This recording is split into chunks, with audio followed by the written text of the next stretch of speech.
Hello and welcome to the Naryu Sanctum guide. Naryu Sanctum is a dungeon located in Celestial Basin and available in normal and hard mode. As a quick disclaimer, this guide will not include attack patterns as I would recommend using F12 to learn that. Let's get straight into the first boss, Granite Titan. A short while after engaging the Titan, he will start casting a 3-hit and a 5-hit attack. The 3-hit attack will target the closest person to the boss and jump to anyone standing close to the targeted person. The 5-hit attack will target the furthest person away from the boss and jump to anyone standing close to the targeted person. If you are hit by this attack, you will be left with a debuff. It's extremely important that everyone in your party receives this debuff or you will later die. This means that you should stack your party in 2 groups, 1 melee group and 1 range group, and you should not be splitting from the group until all of the boss's 8 hits have been done.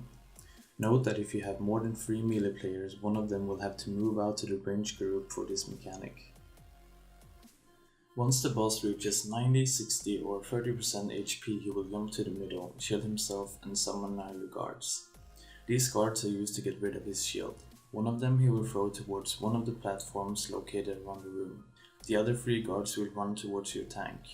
Getting these guards below 50% HP will cause them to kneel and create a red circle around them. The guard that the boss threw would already be kneeling. After a short while, the boss will cast an attack that will chain in between any guards and the boss inside the red circles. This means that you will have positioned the guards in a line towards the boss so that they can chain the attack back towards the boss. Successfully doing so will remove his shield and you can attack again. Note that on 30% there will be 2 extra adds which do not chain the attacks. These 2 adds will be way faster than the other adds and reach the tank much earlier. Either have someone aggro them and move them away or quickly burst them before the other guards reach the tank.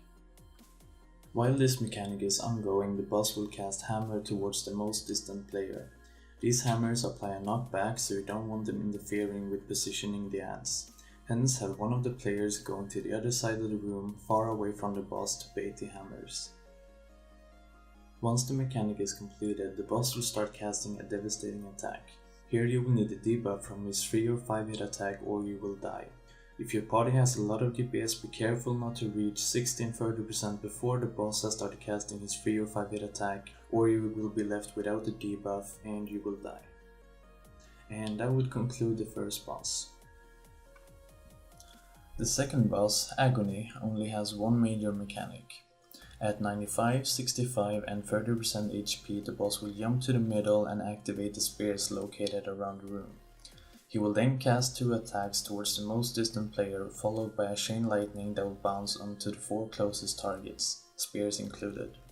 If a spear is hit by the chain lightning, any player will be able to pick it up and throw it at the boss, dealing major damage. You will need 1 player baiting the chain lightning. This player should make sure the lightning will go through 4 spears each time. Have the baiting player pick up one of the spears and other people in your party will pick up the rest. Once the boss has casted 3 chain lightnings, he will charge towards the tank. Simply block the charge and all spears you have thrown at the boss will explode and deal major damage. DPS him down to the next mechanic threshold and repeat. Note that during the 35% mechanic, his last ranged attack will be replaced by an AoE. Simply use party protection for this. And that's all there is for the second boss. Santos is the last boss in this dungeon and by far the most challenging. First thing to note here is CCs. Stunning the boss will do nothing in particular except for applying a normal stun. However, during a knockdown, Santos will perform a retaliation. He will get up and cast a bright light. This will deal major damage to you unless you look away from it. However, it will also dispel a debuff, which we will get into a bit later. After 2 sets of his attack pattern, Santos will jump to the furthest target and cast an AoE spell, followed by a rain of projectiles. Use an iframe for the AoE and range protection for the projectiles. However, even if you iframe, you will receive a slowly stacking debuff. If this debuff reaches 25 stacks, you will instantly die. This is the debuff that's dispellable by knocking him down. Upon reaching 76, 51 or 26% HP, Santos will jump towards the middle and create a sacrifice and spread darkness around the room. Standing in the darkness will root you and eventually get you killed. The sacrifice can be 1 out of 2 players. either the closest one to the boss or the furthest one from the boss. This means that you want one person close to the boss, usually the tank, and one far away at the edge of the darkness. The rest of your party should be positioned at 6 to 7 meters away from the boss. To know which player is the sacrifice, the player standing far away should look at one of the 4 eyes around the room. These eyes will for the first second look at the sacrifice, but they will switch to a random person afterwards, so you need to be quite quick. The player at range should easily be able to see if the eye is looking at him or not. If it looks at him, he is the sacrifice; if it doesn't, it's the tank. After a short while, the darkness will disappear and 2 circles will spawn, one light and one dark. The player that is the sacrifice needs to move into the dark circle and everyone else into the light. During and after this mechanic, the boss will use additional attacks. After he has chosen a sacrifice, he will perform an AoE attack. I recommend using Party Decoy or Dandelion here. After this attack, his CC bars will open up. This is where you should knock down him, as he will most likely have the debuff. Just remember to look away afterwards. Once the sacrifice has been completed, the boss's CC bars will open up again. This time you will need to stun him. After the stun, he will perform a 5-8 AoE attack. I recommend using either Hangul Block or FM Freeze here.